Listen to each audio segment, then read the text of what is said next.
Ça te rappelle des souvenirs, tout ça? Oui, des souvenirs de loges pleines d'éclats de rire, de trac, de tendresse, des souvenirs joyeux avec les camarades. Tiens, je pense à l'odeur de la comédie française, qui est quelque chose que je n'oublie jamais. C'est un peu l'odeur de ma vie. Quand j'ai vu Louis, j'ai eu envie de partager tout le répertoire avec lui. J'ai eu envie d'être Juliette parce qu'il serait Roméo. J'ai eu envie qu'il soit Clitandre, Philinte. Je voulais découvrir non plus des mots, mais des situations et l'amour. Un jour, on était allé prendre une tisane, c'était ce qu'il y avait de moins cher. Et on s'est fait un double aveu. Il m'a dit, il faut que je vous dise, j'écris. Je dis, mais moi aussi. Et alors, quand on est parti dans la rue, il a écrit quelque chose avec son doigt dans mon dos. Et c'était « Je vous aime ». Et j'ai dit « moi aussi ». Moi, ce qui m'a toujours fascinée, c'est qu'à la base, grand-père et toi, rien ne vous prédestinait à être ensemble. Roméo et Juliette. Mon père m'avait dit, il est très bien ton camarade. Et j'ai dit, lequel? Louis Vell. Et quand Louis lui a demandé ma main, papa lui a dit, vous n'avez pas de situation, c'est pas grave, vous avez un bel avenir devant vous. Hop. Voilà.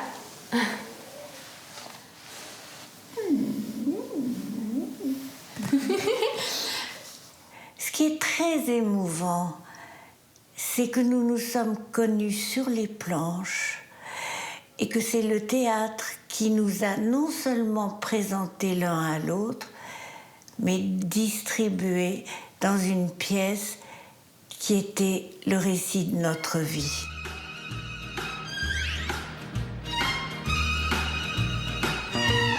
Well, now it takes more than a robin to make the weather go, and it takes two lips of fire to melt away the snow. Well, it takes two hearts of cooking to make a fire grow, and baby, you've got what it takes. Yeah.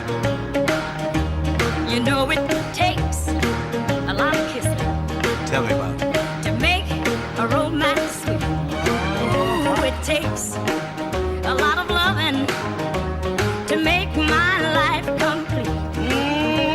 And it takes a lot, woman, to knock me off my feet.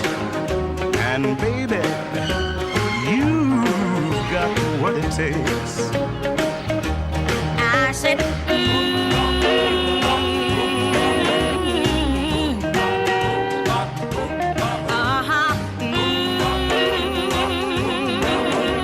You know you've got just what it takes, because it takes more than an effort to stay away from you.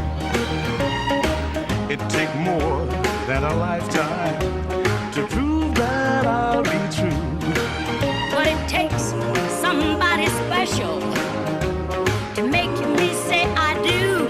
Yeah. And baby, you got what it takes.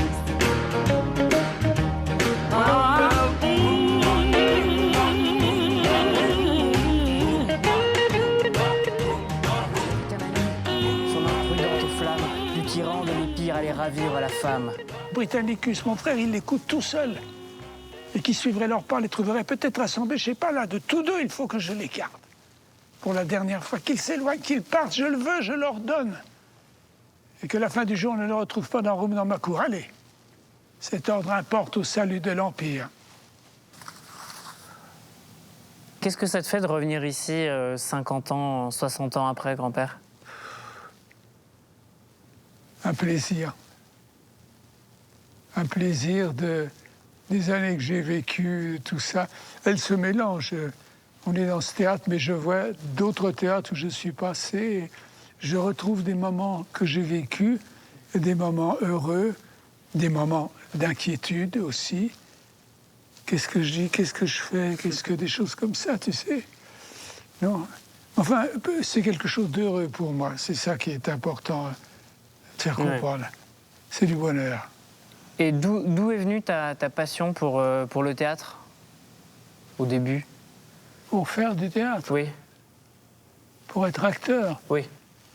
pour être auteur. Tout va bien? Raconter des histoires. Raconter des histoires, oui. Non, j'ai eu ça très jeune. J'ai eu ça en voyant des gens jouer au théâtre et avoir envie de faire la même chose, de communiquer, de traduire, d'éprouver. Enfin, j'avais besoin d'exprimer, oui, c'est ça. Je sentais que je pouvais raconter des histoires. Je jouais tout seul, d'ailleurs.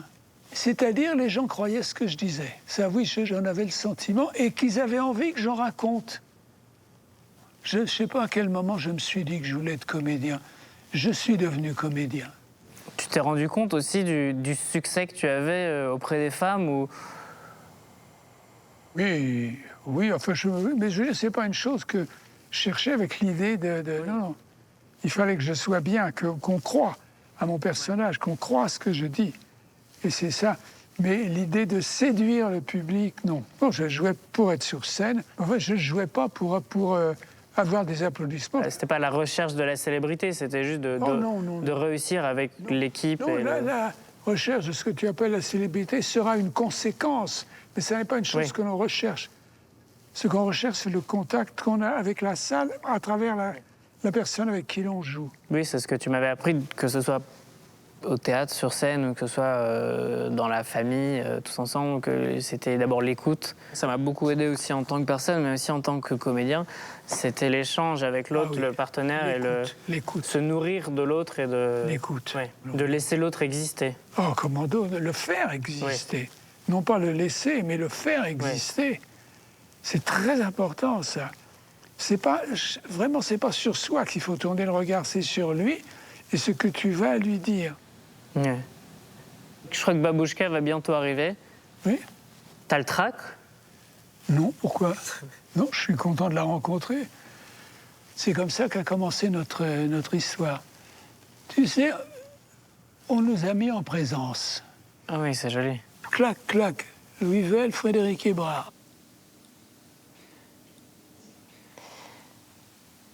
Tu sais, Babouchka, ce documentaire, je le fais en tant que journaliste parce que j'ai envie de rendre hommage à votre parcours, à votre carrière. Mais avant tout, c'est en tant que petite fille que je le fais. Et en tant que femme aussi, puisque tu m'as montré ce que c'était que d'être une femme forte, indépendante. Alors moi, j'avais envie d'en profiter pour te poser toutes les questions que je ne t'ai jamais posées. Chic alors. Donc la première, elle est assez banale. Qu'est-ce qui t'a attiré chez grand-père? C'est une question très indiscrète. C'est bien pour ça que je vais y répondre. Tu sais, dans ma classe, j'étais avec ma grande amie Nicole Moret. On n'était pas vilaines et les garçons nous couraient beaucoup après. Et là, tout d'un coup, je trouve en un garçon la finesse, la culture, l'intelligence, le charme, la sensualité. Mais il se conduisait très bien. Et j'avais envie de parler avec lui. C'est extraordinaire. Je ne sais pas comment j'ai le courage de raconter ça parce que c'est un peu comme si je m'ouvrais le cœur, mais pour de bonnes raisons. Babouchka, cette photo, je crois que c'est votre première photo ensemble. Oui, c'est notre première photo dans la pièce qui nous a fait faire connaissance. Le légataire universel. On était élèves du conservatoire. Il lit la distribution qui était sur un mur. Eraste Louis Vell, Isabelle, Frédéric Hébrard, qui c'est ce mouflet-là? C'est moi, monsieur. Et ça a dû lui plaire, puisque tout d'un coup, il m'a soulevée dans ses bras et a dit « Je vais faire quelques poids et haltères en marchant sur la scène. » Mais je lui ai dit « Mais laissez-moi, mais pour... vous, c'était une autre époque. Hein. Mais monsieur, je vous en prie... Et finalement, il m'a déposée et je l'ai giflé. Mais flac! C'était pas une baigne, hein, c'était... un soufflet du répertoire. Et il m'a dit, je ne le méritais pas. Je vous la rendrai. Et vous verrez que je suis un homme de parole. Et il me l'a rendu. Et 70 ans et des poussières plus loin, on est toujours ensemble.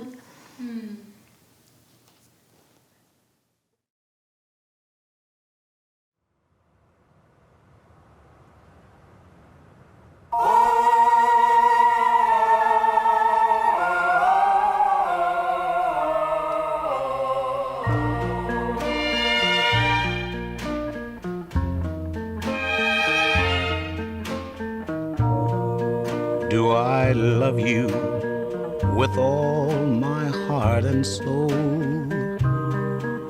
I do, I do. Do I promise I'm yours to have and hold? I do, yes I do. Will you share the future, come what may? Yes, that's how it will be. Will your love grow stronger every day? You'll see, yes you'll see.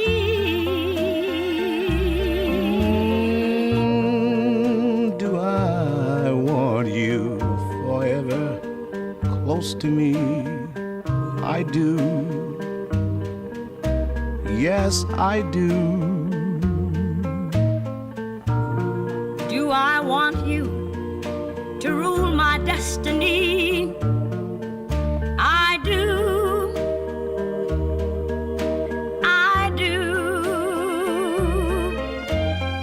Do you now make a sacred vow to be to each other true? I do, I do, I do.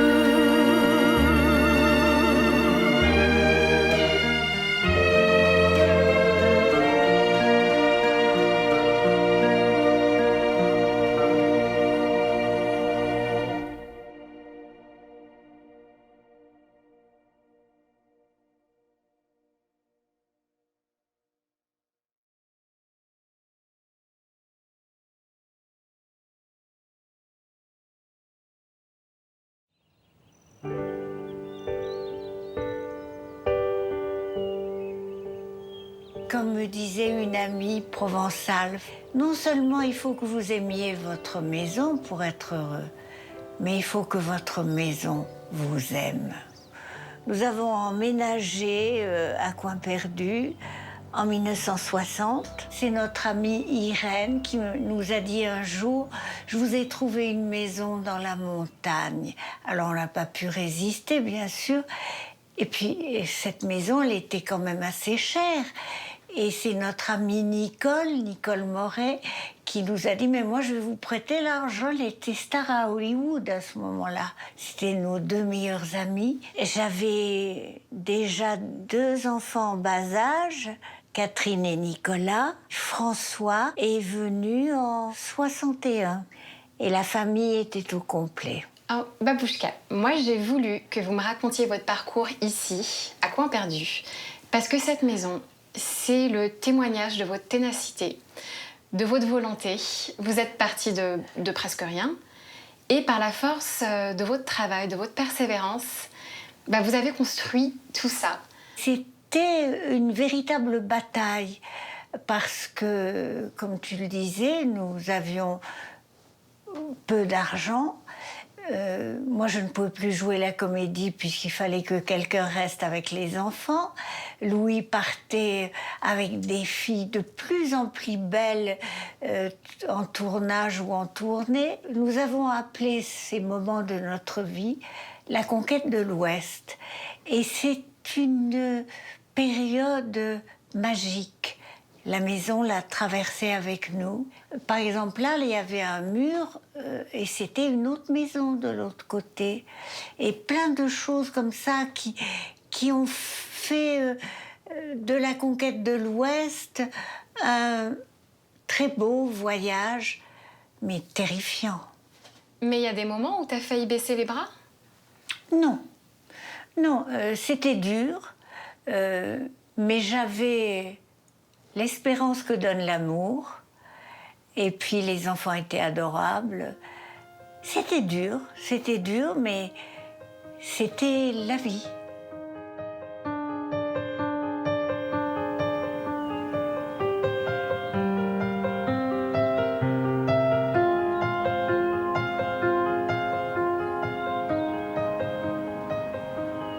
Viens avec moi, j'ai quelque chose à te montrer. Assieds-toi. D'accord. Tu reconnais? Ben, c'est le carnet que je t'ai offert. Oui, mais très, très, très utile, car comme le livre est blanc, je le remplis de tout ce qui touche à mon prochain livre, Âge oublié. Voilà, merci. Ça me touche beaucoup. Je t'ai entraînée ici parce que je voulais parler d'un ange gardien qui veille sur moi quand j'écris. Tu peux deviner qui c'est? Dans cette pièce? Ouais. C'est la Joconde. Ah oui, d'accord. Mais quelqu'un que j'ai vraiment connu. D'accord. D'accord, ben, c'est Maurice. Maurice Chevalier, oui. C'était un monument, un chanteur extraordinaire. Ah, si vous connaissiez ma poule. Nous avions presque 40 ans d'écart. Louis avait été son fils dans J'avais 7 filles. Il s'était pris d'amitié pour lui et d'amitié pour moi quand il m'a connue. Il m'a appris des tas de choses qui ont été formidables dans mon ménage, à ne pas être jalouse. Tu as un mari qui est charmant, tu écris des rôles où il doit être charmant. Ne lui en veux pas de réussir à être charmant. Et il rêvait d'avoir une famille, chose qu'il n'avait jamais eue. Il avait même une idée, c'était qu'on vienne, Louis, les enfants et moi, vivre chez lui, avec lui. Et ça, c'était pas possible. Maintenant, je lui ai donné une famille. Il est au milieu et il veille sur nous. Il nous manque beaucoup. J'ai plein de lettres de lui. Il écrivait très, très bien. Et il aimait bien que je lui réponde, mais des fois, il me disait « Non, tu dois pas faire autre chose qu'écrire le livre que tu es en train d'écrire. » Et puis j'ai un petit héritage auquel je tiens beaucoup. Son canotier. Oui. C'est lui qui te l'a donné? Oui, j'y tiens beaucoup.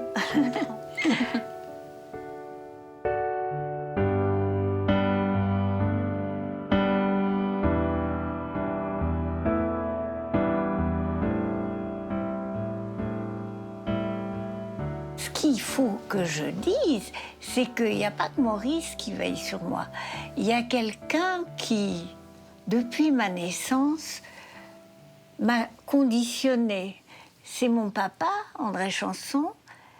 Il était conservateur au château de Versailles. Moi, j'avais une dizaine d'années et je voyais venir à la maison Malraux, Saint-Exupéry, Prévost, Guillou, Guéhenno. Et je disais, plus tard, je serai écrivain comme tout le monde. pendant l'occupation, rien ne marchait. Il n'y avait pas de théâtre, pas de cinéma, pas de télévision. La radio, c'était ici Londres. Et papa m'a bourré de poésie. Et c'était l'espérance, c'était la France retrouvée. Alors j'ai des kilomètres de Victor Hugo, d'Apollinaire, de Baudelaire, de Nerval. C'est un cadeau qu'on m'a fait et je le retransmets parce que il n'est pas à moi, il est à nous. Merci papa de m'avoir fait ce beau cadeau, sans qui je ne serais pas celle que je suis. En racontant des histoires, on peut sauver des vies et donner envie de continuer à des gens découragés. Et ça, c'est très important. Un soir de demi-brume à Londres, un voyou qui ressemblait à mon amour vint à ma rencontre et je baissais les yeux de honte. C'est merveilleux. Je sais pas exactement de quoi il parle, mais il en parle très bien. Alors on va monter maintenant toutes les deux dans le bureau de ton grand-père parce que je crois qu'il travaille et qu'il t'attend. Non, mais laissez-le mentor, je vais. Qu'est-ce qu'il fait? Coucou grand-père. Grand-père, pourquoi est-ce que tu tenais coûte que coûte à emménager ici à coin perdu alors que tout le monde te disait que c'était une mauvaise idée? On me disait un acteur quitte pas Paris, ce qui était vrai, tout à fait défendable. Mais moi, j'avais mon idée de vie, et quand je suis fixé sur une idée de vie, j'y vais. Et je voulais vivre à la campagne, dans une maison, et pouvoir avoir mes enfants. Je jouais au théâtre le soir, donc mes après-midi étaient tranquilles, si je puis dire. Alors j'avais mes deux garçons qui étaient à l'école du village et je n'avais qu'une idée, c'était d'être à la sortie de l'école à 4h30 et puis on partait ici dans la campagne.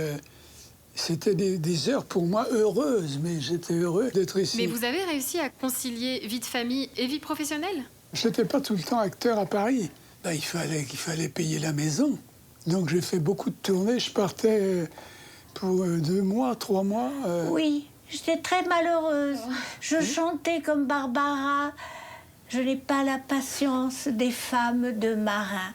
Est-ce que les tournages que vous avez faits en famille, c'était une façon d'inclure les enfants et de rester ensemble? Oui. Et j'avais toujours cette idée qu'ils voient ce que je vivais. Et non pas, mon papa est acteur et on rentre, on le voit à la télévision. Non, il le voyait tourner. Il voyait quand c'était difficile. Ce qui n'est pas donné. Si tu as un père qui est médecin, tu n'es pas dans son machin chez lui.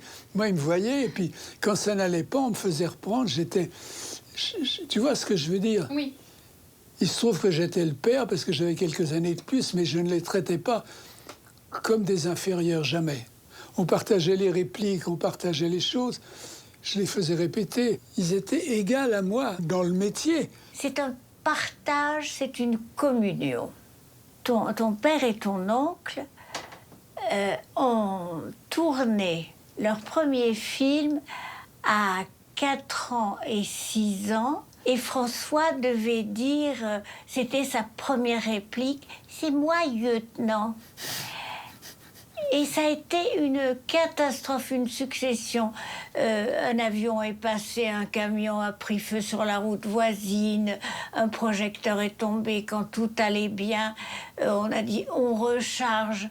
Et je voyais mon petit François tout petit assis sur le banc de la cuisine du château où on tournait. Et je lui dis ça va mon chéri, t'ennuies pas trop? Et il m'a répondu farouchement. J'aime ça. Et j'ai raconté cette histoire il y a peu de temps à François, à la fin du tournage de Gaulle. Et il m'a dit, mais j'aime toujours ça. J'ai l'impression que c'était très important pour vous de partager en fait cette aventure avec vos enfants. C'est très joli de travailler, de tournait en famille. C'est un peu la famille du cirque. Tout le monde travaille ensemble et c'est un joli nom, camarade. C'est un joli nom, tu sais. Et c'est un lien de plus qui s'ajoute au lien du sang. C'est pas que ça rapproche, ça crée des liens indestructibles.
Michel, merci d'être là aujourd'hui. C'était très important pour moi, mais surtout pour mes grands-parents.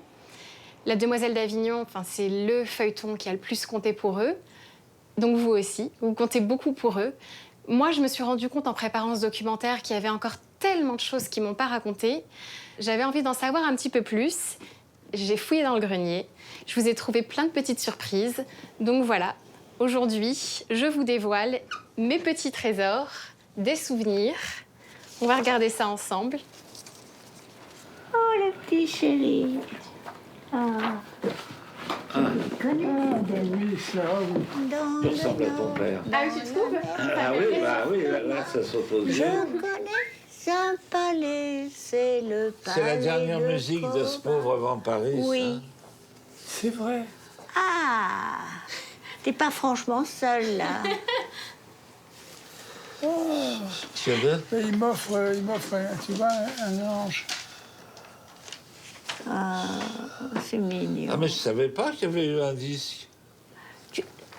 T'as jamais eu la musique? Tu peux en prendre un? Ah oui, bien sûr. Hein?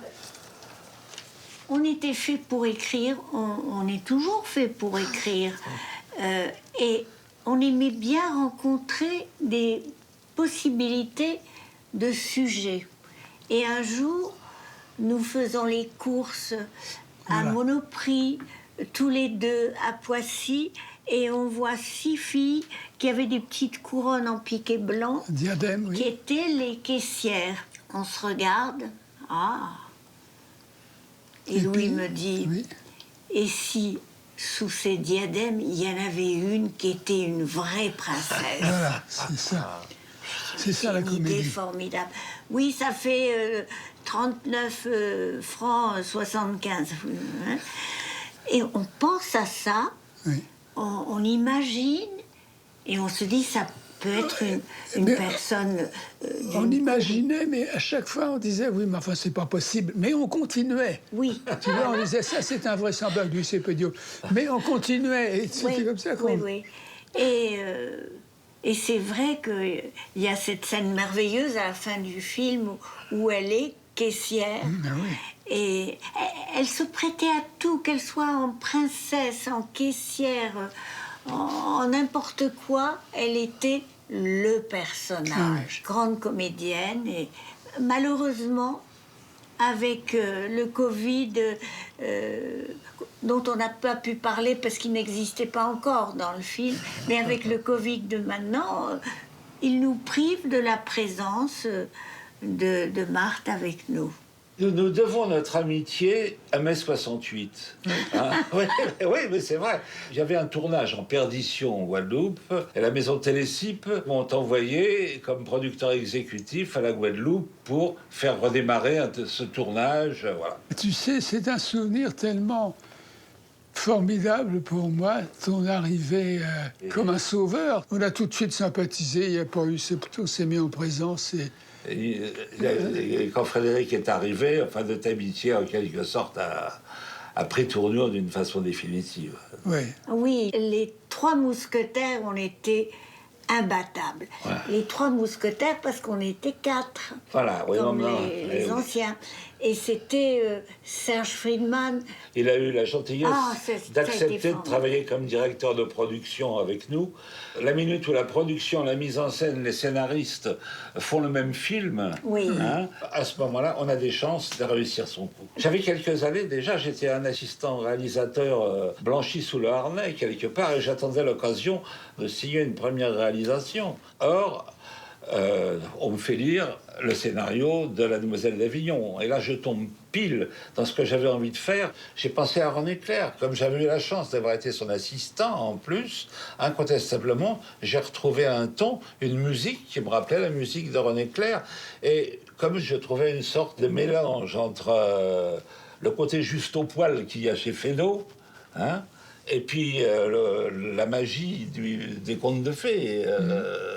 Des contes de Perrault ou des contes d'Andersen, puisqu'on est plutôt du côté de la Scandinavie.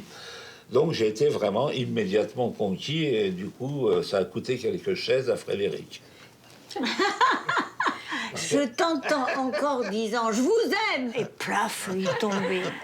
Louis avait eu une idée, il te faisait lire à haute voix. Ah oui, mais c'est C'était l'enthousiasme. incroyable, mais c'était l'enthousiasme. Parce que je les entends encore craquer dans ma mémoire. Ça a été merveilleux d'une part. On a passé des temps à travailler sur le scénario, à réfléchir sur le scénario, sur la distribution aussi, surtout. Si un metteur en scène ne collabore pas au scénario, ne le met pas à sa main en accord avec les auteurs, rien ne se passe d'intéressant. Ensuite, on a fait 5 films de suite ensemble. Ouais. Après La Demoiselle d'Avignon, on en a fait 4 autres. Vous ne pouvez pas s'arrêter. Dont un écrit par Frédéric, et ça s'est à chaque fois bien passé, au point que lorsque j'ai fait mon 6e film, qui était La Cloche tibétaine, il n'y avait pas de rôle pour Louis, et j'aurais été prêt à refuser le film, parce que j'ai été perdu, un peu perdu. C'est vrai, on avait cette complicité acteur-metteur en scène. Absolument, oui. C'est une chose qui est précieuse. Immédiate. Précieuse, pour l'un comme pour l'autre. Oui, oui, absolument. Et qu'est-ce que Marthe a apporté au rôle? En tombant sur Marthe Keller, on tombait sur quelqu'un qui apportait tout au rôle. Parce qu'elle avait déjà naturellement l'accent qui était indispensable. Oui. Elle avait le talent. Si demain, si tout le monde me dit, si on refaisait le film aujourd'hui, qui prendriez-vous? Je suis capable. Oui, c'est vrai. Elle était le charme est personnage. évident. Oui, Il y a des évidences. Louis et moi, nous avions vu Les Caprices de Marie, et c'est là qu'on a vu Qu'elle que était il formidable. n'y avait pas de problème, il n'y avait pas de casting à faire, C'est c'était vrai. La Demoiselle d'Avignon. Absolument. Bon. À ce moment-là, heureusement, elle jouait à la Gaîté Montparnasse, je crois, et on avait décidé, Louis et moi, de venir faire l'assaut de sa loge. On avait un bouquet de fleurs gros comme ça, et bon. Et puis, j'ai dit, Mademoiselle Keller, est-ce que vous voulez que toute la France soit amoureuse de vous? Qu'est-ce que vous dites? Qu'est-ce que vous dites? Elle parlait bien français, mais enfin, elle avait encore des problèmes d'élocution pour certaines choses. Ça lui a permis de commencer à réfléchir. Elle a beaucoup hésité avant d'accepter, parce qu'à l'époque, la télévision Oui. n'était pas pour les acteurs ce qu'elle est aujourd'hui. Le théâtre ou le cinéma regardait la télévision de haut. On n'avait pas beaucoup d'argent pour faire le film. Comment on l'a fait avec peu de moyens, alors qu'il fallait quand même une certaine munificence? D'abord, parce que Frédéric nous a permis de tourner aux Archives nationales. C'est-à-dire que j'avais un papa, André Chanson, qui était directeur général des Archives de France et qui avait beaucoup aimé le scénario. Et c'est vrai qu'on a eu de la chance. Voilà. Et puis alors, par ailleurs, il fallait faire vivre la Curlande. Ça aurait pu coûter très cher. Mais ça, grâce à Serge Friedman, nous sommes partis tous les deux avec une petite caméra en Scandinavie et on a piqué, je sais pas, quand on réfléchit, il y a une 50aine de prises de vue seulement. Mais elles placées au bon moment, elles rendent la Curlande parfaitement crédible. Mais on avait si peu d'argent. Il y avait un plan qu'on ne pouvait, avec de la neige, qu'on ne pouvait tourner qu'au-delà du cercle polaire arctique. Si peu d'argent que je suis parti seul, on n'est même pas parti à deux, je suis parti seul pour aller tourner ce plan. Qu'est-ce que voit le roi quand il regarde de le balcon? Parmi les possibilités que nous a apporté Frédéric, il y a Avignon, c'est ce magnifique domaine qu'on puisse tourner dedans. Pour un metteur en scène, c'est un lieu, c'est magique. Hein. Alors, il n'y a qu'à poser sa caméra, appuyer sur le bouton et adieu verte. Hein. On tourne donc ça dans les conditions qu'on vient d'exposer. Et quand on l'a monté et tout, personne n'en veut. On se disait... On était sûrs de nous.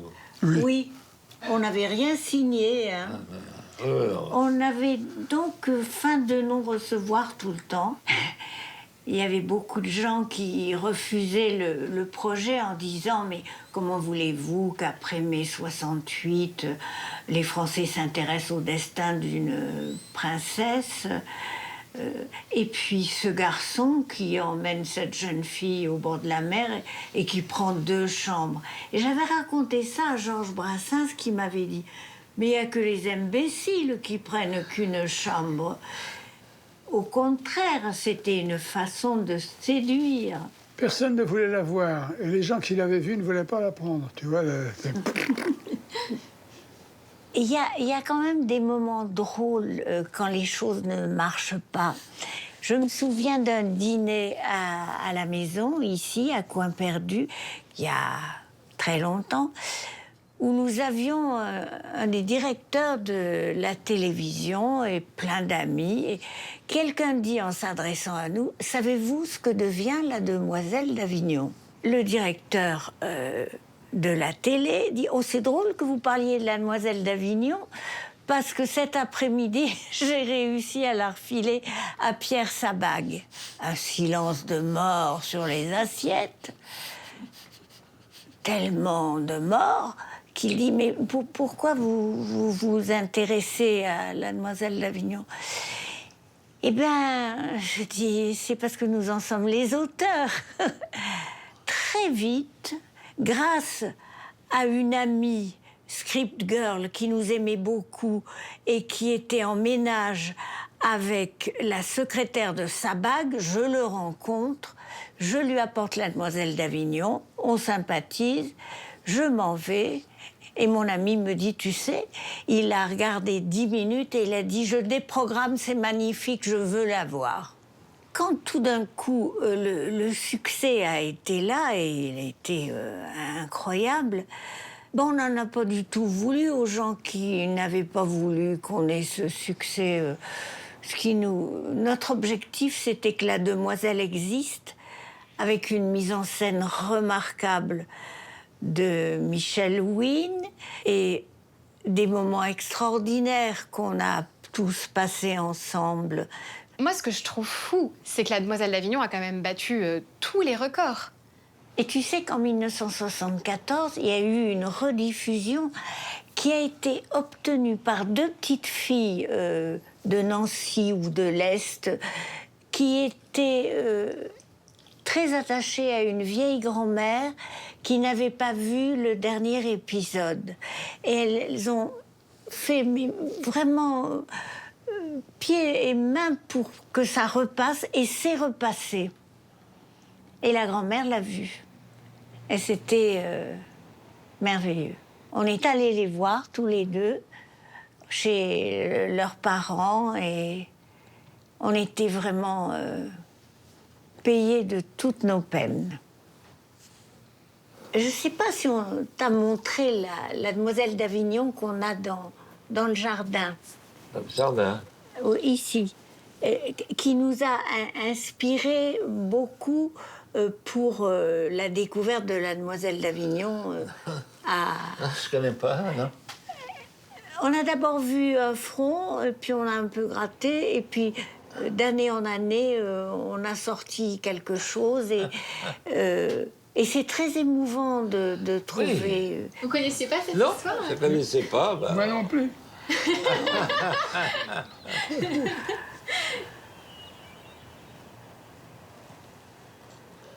C'est bien d'ailleurs que tu te retournes et que tu regardes dans le rétroviseur de ta famille, parce qu'il y a beaucoup à dire. Il y en a, tu sais, des petits-enfants qui aimeraient avoir autant de choses à raconter sur leurs parents, leurs grands-parents, parce que tout n'a pas été dit. Ceux qu'on a aimés enfants, on les garde toute sa vie en mémoire. Et comme ils sont toujours là par bonheur et que je leur souhaite encore longue vie, je leur souhaite qu'on se rencontre à nouveau sur un plateau ou de télé ou de radio, soit pour le prochain livre ou le prochain feuilleton. L'époque de la Demoiselle d'Avignon, c'est l'époque où tout le monde quasiment commençait vraiment à voir la télévision à la maison. On attendait l'épisode suivant de la Demoiselle d'Avignon comme on attend aujourd'hui House of Cards ou autre série Netflix. C'est une comédie romantique, moi j'adore les comédies romantiques, et ça, elle sait faire ça, Frédéric Hébrard, et ça marche toujours. Ça explique le succès encore des romans de Frédéric Hébrard et des DVD. Moi je les ai d'ailleurs à la maison, les DVD de la Demoiselle d'Avignon. J'ai pas eu le temps, parce que je fais trop de choses de les visionner, mais je me dis toujours que quand je serai retraité, je me ferai la Demoiselle d'Avignon, puis je me replongerai dans mes 9-10 ans. Ils sont uniques dans l'histoire de la télévision. Un couple adopté par le public, couvrant 3 générations. S'ils sont encore là, c'est aussi parce qu'ils sont restés d'une très grande simplicité. Parce que le succès absolument foudroyant, la jeune génération ne peut pas imaginer, c'était, je sais pas, 70% de part de marché. Et les soirs de la diffusion de la Demoiselle d'Avignon, les rues étaient désertes.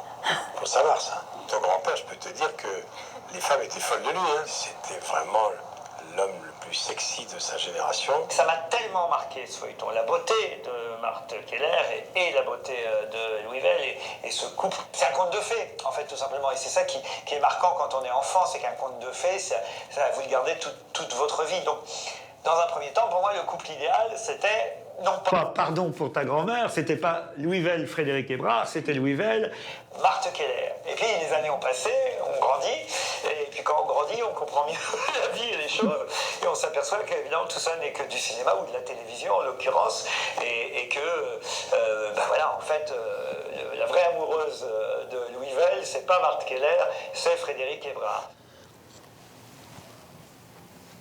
Il a bien appris le texte, il a bien... Vive l'amour!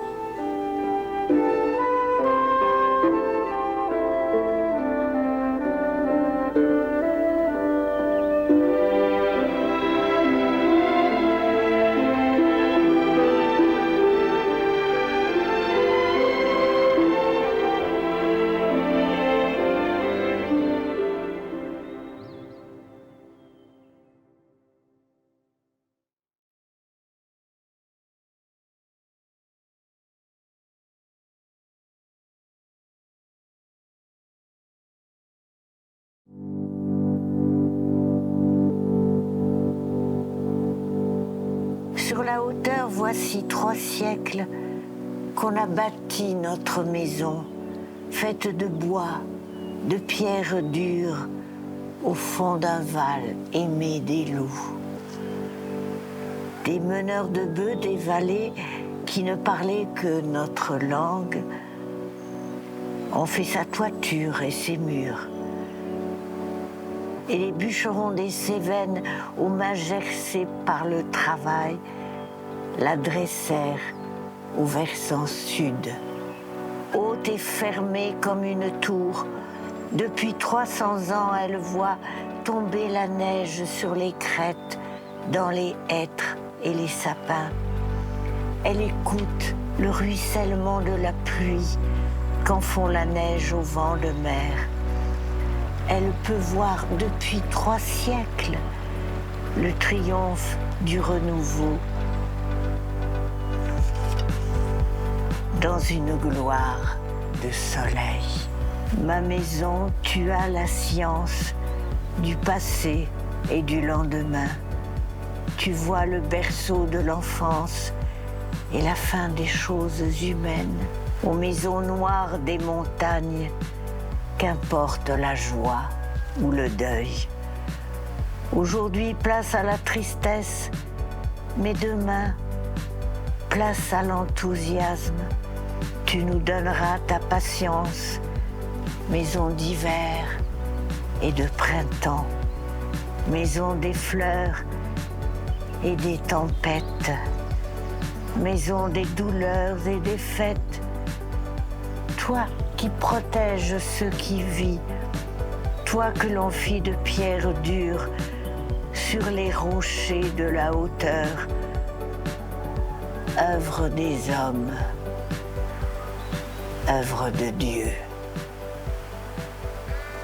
André Chanson. C'est très émouvant pour moi, ce poème sur notre maison qui s'adresse non seulement à moi, mais à vous, ses petits-enfants, à ses arrière-petits-enfants qui ne l'ont pas connu. Et puis, comment dire, la naturalisation sévenole d'un garçon qui m'aime et que j'aime, et qui est vraiment français parce qu'il est un peu basque, un peu normand, un peu alsacien, un peu franc-comtois, enfin il est de partout, mais il est surtout sévenol maintenant. Frédéric est fondamentalement sévenol. C'est son pays, elle l'aime, elle m'a adopté, j'ai l'impression, je le parcours, je ne m'en lasse jamais et je découvre toujours des choses nouvelles. J'aime découvrir avec mes enfants en particulier et mes petits-enfants, parce que tout ça continue. Non, c'est quelque chose de fondamental pour moi, et c'est vrai. On a de la chance. On a de la chance de pouvoir penser à ces paysages extraordinaires. Mon papa et ma maman m'ont appris la montagne. Nous sommes un peuple qui sort de la terre. C'est vrai qu'on est une famille d'artistes aussi, mais si on remonte à 5 générations, à peu près comme dans toutes les familles françaises, on est tous des paysans. Tous nos ancêtres étaient à la ferme ou sur les prés, les champs. Et c'est cette tradition vraiment paysanne de la France à laquelle André Chanson rendait très souvent hommage. Et d'ailleurs, il y a un texte où il dit... Oui, il y a une phrase magnifique de mon père qui dit « La France durera et avec elle ce qu'elle représente, tant qu'elle restera fidèle à ses paysans. » C'est surtout l'âme de cette maison qui est formidable, qui est prenante, vivante, pleine de charme et pleine d'émotion également, parce que la présence des grands-parents est encore là. Un regret que j'ai, c'est que c'est seulement trop tard que j'ai découvert l'immense carrière qu'a été celle de mes grands-parents. J'aurais voulu échanger directement avec eux. Moi, ce dont je me souviens, c'est cet été 81, je crois, où je les ai descendus avec la Mercedes qu'ils avaient à l'époque, d'abord à Avignon et puis ensuite au Bressous ici. Et on a eu beaucoup de conversations qui se prolongeaient, rebondissaient, comme on avait ensemble, sur l'histoire de France. Et c'est là où je me suis rendu compte que pour eux, c'était une histoire, et, à travers leur travail de chartiste, avec ses combats, ses larmes, mais surtout c'était une idée. C'est ce message spirituel à travers l'histoire que vraiment ils ont cherché à nous donner, parce qu'eux-mêmes, ils ont eu la chance ou la malchance de vivre à cette époque où on faisait des choix pour son pays, et des choix ô combien difficiles. Et donc c'est vraiment ça, cet amour de la France en tant qu'idée qu'ils avaient, et qui commence dans les premières lignes d'André Chanson. Je suis de ce pays autant qu'on peut l'être, j'appartiens à cette terre par les cimetières et les sillons. C'est-à-dire par la mort et la vie. Ben oui. Et puis, il y a une chose extraordinaire, c'est la personnalité de Lélette, ta belle-mère, ta maman. Elle était extrêmement sérieuse, chartiste, historienne, bibliothécaire en chef au musée du Louvre. Et en même temps, elle m'a fait, croyez-le, fumer ma première cigarette à 15 ans et demi, boire du martini. Elle m'a emmené voir des films noirs que personne ne voyait dans mon école à ce moment-là. Et elle m'a montré qu'on pouvait être quelqu'un d'à la fois très sérieux, de beaucoup travailler, et en même temps d'être totalement indépendante et de ne pas coller à des étiquettes que les gens vous mettent généralement. C'est ça qui est important. Et ça m'a aidée parce que j'étais à Marie-Claire notamment. J'ai organisé des soirées pour les sommités de toutes les grandes boîtes de mode, de beauté, des grandes boîtes alimentaires. avec des talons de 12, avec des tailleurs cintrés. Il fallait qu'on soit maquillée, heureuse, souriante. Et je ne pensais qu'à une chose, c'est retourner avec mes 2 frangins dans les Cévennes, faire des barrages pendant des heures dans l'eau glacée, faire monter l'eau, se tremper, parce que c'était le pays de la liberté, encore une fois, et des grands espaces. Alors les parents, je ne sais pas si vous vous souvenez, mais quand on était gamin, je nous avais trouvé aux garçons et à moi le surnom des 3 tomates. Vous nous avez toujours donné suffisamment d'eau, de chaleur, de lumière pour qu'on pousse dans la bonne direction. Et à part travailler bien à l'école, ce qui était quand même un minimum, vous ne nous avez jamais obligés à faire quoi que ce soit. Et si on s'est trouvés tous à épouser des professions artistiques à des moments divers, c'est parce que ça a été un véritable choix, peut-être parce qu'on vous a vu travailler comme des bêtes, mais qu'on trouvait que c'était intéressant comme univers. Et je trouve que les 3 tomates ont bien poussé. Ce qui est formidable aussi, c'est d'avoir pu grandir dans une famille où on avait le droit de parler, de s'exprimer et d'échanger entre nous, avec les parents, avec les frères et sœurs. Quel compliment tu nous fais, hein? Mais il est mérité parce que c'est quelque chose qui nous a énormément aidé dans l'existence ensuite. Une autre façon que tu as eue de nous révéler à nous-mêmes et de nous révéler à la vie, c'était le jeu. On faisait des parties de jeux de société où de temps en temps on prenait des gelées considérables et je disais non mais tomber 4 fois sur rue de la Paix alors que t'es pas propriétaire de rue de la Paix et qu'il y a 3 hôtels, c'est pas possible. Et tu disais mais c'est la vie Nicolas. Des fois ça marche, des fois ça marche pas, il faut que tu l'acceptes. C'est comme ça. L'éducation. C'est comme ça. On a eu la chance de vivre avec des parents qui se sont toujours battus, qui n'ont jamais baissé les bras et qui ont toujours fait face, comme disait le personnage de Sixtine dans la série Le mari de l'ambassadeur. Faire face. Absolument. Car c'est toujours la guerre et il faut toujours avancer. Ça, c'est dans un de tes romans. Oui. Et tes parents sont comme ça? C'est vrai que c'était une chance de vous voir travailler ensemble avec Michel. Les répétitions sur la Demoiselle d'Avignon du dimanche, c'était exceptionnel et nous, on pouvait assister à ça. On s'est rendu compte que la Demoiselle d'Avignon n'a pas été une promenade de plaisir, mais a été un vrai combat. On ne se rend pas compte aujourd'hui à quel point il a fallu être tenace. Sur 5 ans, quand on est petit, de 7 à 10 ans, ça paraît une éternité. Quand on a commencé à travailler ensemble sur Le mari de l'ambassadeur, moi j'ai cet effet miroir assez troublant. J'ai eu l'impression que je rentrais en scène en quelque sorte, en tout cas dans la scène que je voyais quand j'étais petit garçon, tous les dimanches avec vos collaborateurs sur La Demoiselle d'Avignon. C'est un métier formidable, mais il faut être prêt à affronter des obstacles, il faut de la foi. Pourquoi vous faisiez ça? Enfin, moi, c'est comme ça que je l'interprète. Le public, l'immense respect que vous avez pour le public et de ne jamais lui donner quelque chose qui ne soit pas fini. Le partenaire essentiel. Absolument. Vous avez tout donné, je pense que c'est ce qui nous a donné envie à nous aussi de tout donner dans nos activités. Et alors, je parle à la jeune génération pour en finir avec les tomates. Ben, je vous souhaite à vous tous aussi d'être de belles tomates, comme les frangins et de réussir dans les carrières que vous choisissez, parce que se donner du mal, c'est une chose, mais réussir avec la confiance des siens et sans être poussé à quoi que ce soit, c'est génial. À la santé de la maison.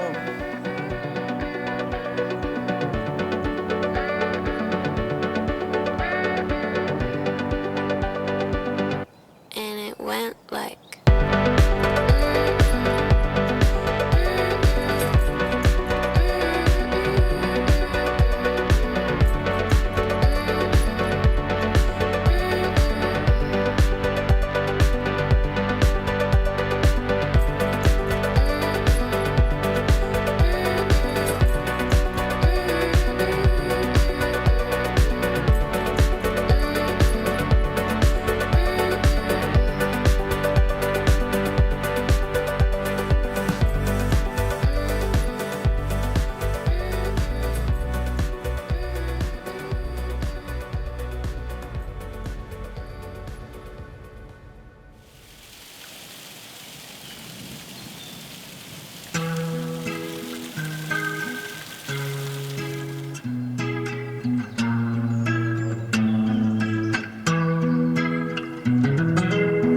C'est un endroit qui ressemble à la Louisiane,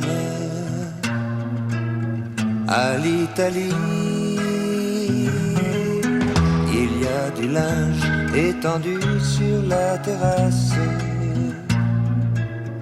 et c'est joli.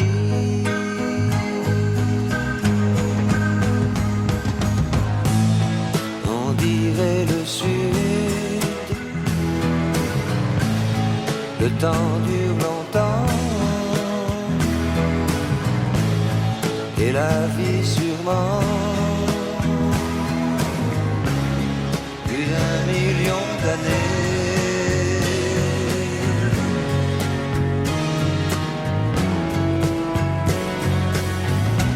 Et toujours en été.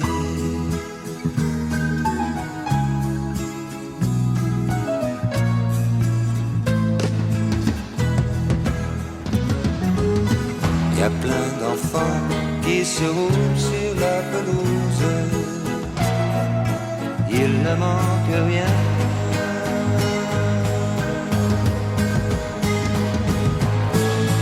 On dirait le sud. Le temps dure longtemps. Et la vie sûrement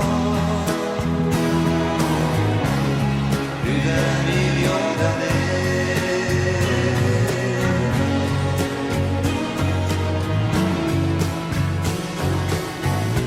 Et toujours en été.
Que l'on passe. Alice, c'est pas là non plus. Le temps nous est clément. Alice. Toujours la bienvenue à tous. Et rappelez-vous ces règles. Le programme. Il fait bonjour. Le carnet de tickets. Bonjour à la Coucou. Vous savez que tout ça va permettre de financer au cours de l'année scolaire prochaine toutes les activités, je ne veux pas dire extrascolaires parce qu'elles ont très très beau prix. Elle vous en dira plus de détails. Et ensuite.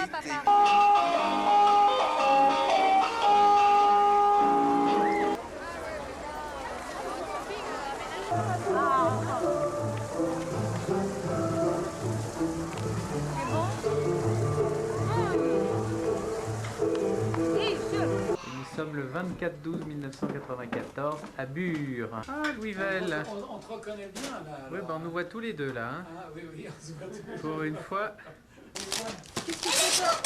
Waouh. J'avais demandé. Oh, c'est joli. Ah, c'est bien, il y a toujours quelqu'un qui joue bien la comédie pour s'émerveiller. C'est cool, mais...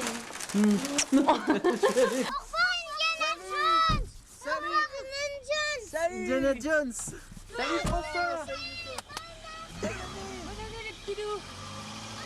Happy birthday, papa.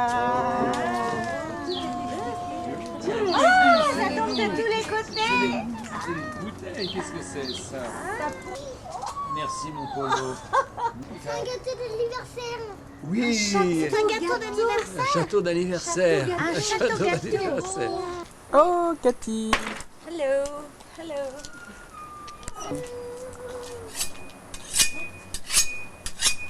Ah, si je vois quelqu'un qui n'a pas Très peur de moi. gentille, madame, j'accepte avec Je tire, hein. chaud. Et toi, petite indienne, T'as pas peur de moi? Voilà, je suis plus la terreur du pays. Ça, c'est des hommes. Ça, c'est la terreur du pays. C'est la terreur du pays, mon Ça, c'est la future terreur du pays. sourire. Ça, c'est Fouché du pays, c'est tout.